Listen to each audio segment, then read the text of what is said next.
Suffering, pain. Welcome to day 3114 of What You Up To Now. Sharon, Horne-Ellstrom here. I'm not very good at suffering, and I definitely don't suffer in silence. If I'm upset about something, everybody knows. And usually I'm the first to know that I need an attitude adjustment, and I just adjust my attitude and move on. We have a saying in our family these days that we are a problem-solving family. And it's important that we be problem solvers in our own lives.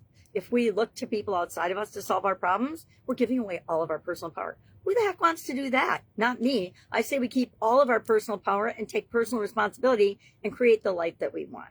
Well, today, of course, we're talking about the spirituality all month in the supersize challenges. Supersize your business and supersize you annual challenges. Annual challenges, I love the people that do them with me because the vast majority of people on the planet never will. They won't even stick to a 5 or 7 day challenge. So asking them to hang out for a whole year every day it's not a big ask, because guess what? You need to show up for your life every day anyway. So why not start it with a good positive vibe and a good idea of how you can improve your life? That is my personal philosophy. Of course, I come at things from a different point of view and perspective than most people do because of the experiences and the lessons I've decided to learn, chosen to learn from those experiences. And one of those is pain. And I say, when you feel pain, because we all experience pain sometimes, and we all experience pain as only we uniquely can, right? It's like our definition of pain and suffering is 100% up to us. And I decided a long time ago that suffering wasn't going to be part of my repertoire. I was in my early 20s. I was pretty much bedridden, debilitated by arthritis, kidney, and vision problems. And it turns out decades later that the vision problems were actually a type of inflammation or arthritis in my eyes, I like to call it. It's got all kinds of fancy names.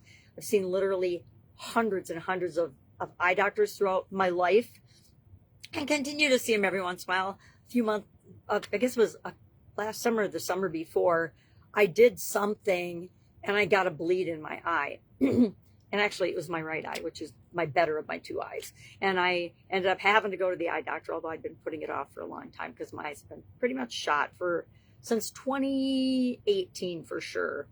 And had to do things like give up my driver's license, which is hard, right?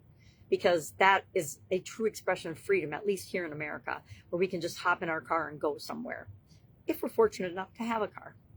But I have discovered that on the other side of not having that is a whole lot of upsides, right? Every situation we find ourselves into, every problem we have, there's a solution for. There are very few problems that have no solution. We might not like the solution. I'm in a coaching program right now where if I'm following instructions, which has taken me months to figure out, well, shit, all I had to do is follow instructions from day one, and I'd be light years ahead of this in a certain area that I want to improve in myself.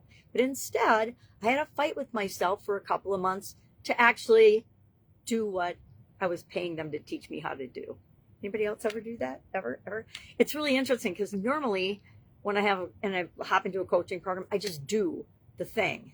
And for some reason, I was very resistant this time. And it took me some getting over it and getting over my own self and realizing that nothing happens in my comfort zone as far as growth. All growth happens at the edge and when we jump out of our comfort zone and do something different.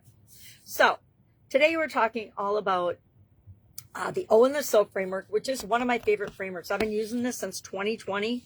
Before that, did I have a problem-solving decision-making framework for myself? Yes, but it didn't have a name. I just did it. It was a 4-step process, and I just went through it automatically. And during the pandemic, like everybody else, I was like, well, what am I going to do to keep moving forward during this mess? And early on, we were all like, oh, it's just going to be a couple of weeks. I can do some projects around the house and we'll be fine. And then after the weeks turned to months and the months actually turned to years of impact, some people never figured that out and just kept rolling with it and realized that their lives had changed in dramatic ways that weren't necessarily in their best interest. But I popped up and said, okay, I need something to keep me moving through this couple month period. So I started to do a 30+ day challenge called the Get Up and Go Challenge because I wanted to get up and go. And then I just started doing it every other month. I did it for all of 2020 and 2021 because it kept me moving forward during this crazy pandemic time.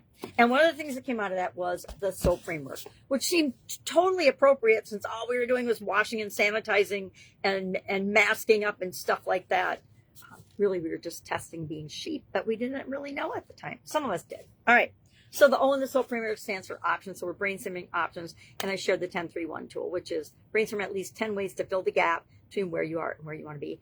And I had a huge aha that I was teaching something that I wasn't actually doing in my school community, my Supersize Your Business school community. I haven't thought consciously about and identified what is the spiritual component of this? What is the branding for this? And I've been doing Supersize Your Business since early 2000s. So why don't I have a brand? Time to create some assets. All right. Working on that. AI. I need to jump in and do some AI things to help me with my visual challenges. I've done a little bit here and there. I've actually created for myself, which is a great tool, and I'm loving it. A weekly, this is my tracking. This is what I'm doing that's important. These are all my meetings that I have to pay attention to, and that's about to get blown up and really, really busy. So I'm glad I created this system. This is, I think, week 3 or week 4 of using it, and I really like it. And so I will work with Claude to tweak it and test it and continually improve it. It's the coolest thing about AI. It is a tool that we can use to be a better version of ourselves, not to replace us, but to be a better version of ourselves. If we let it, right? Here's my beef with AI. AI will tell you everything you want to hear. It'll make you think you're brilliant because it wants you to be its best friend, but it will tell you lies, just like your subconscious will do. It'll feed you up all kinds of BS to make you feel safe and stay in your comfort zone. Is that what you really want? If it is, talk to your AI and go wild. If it isn't, then remember that it's a partner that you can use just like any other partner, right? They don't always have your best interests at heart. That was a shocker, right? But they have their own best interests at heart. And so just always keep that in mind with every partner, every situation, and every thing you get yourself involved in. And AI is no different. Remember that if it's telling you that you're the best thing since sliced bread in all areas and aspects of your life, it's lying to you. And guess what? AI can lie. That's kind of scary, isn't it? All right. Enough of this. If I can help you in any way, reach out and ask. Otherwise, have an awesome day. And I'll, of course, be with you tomorrow.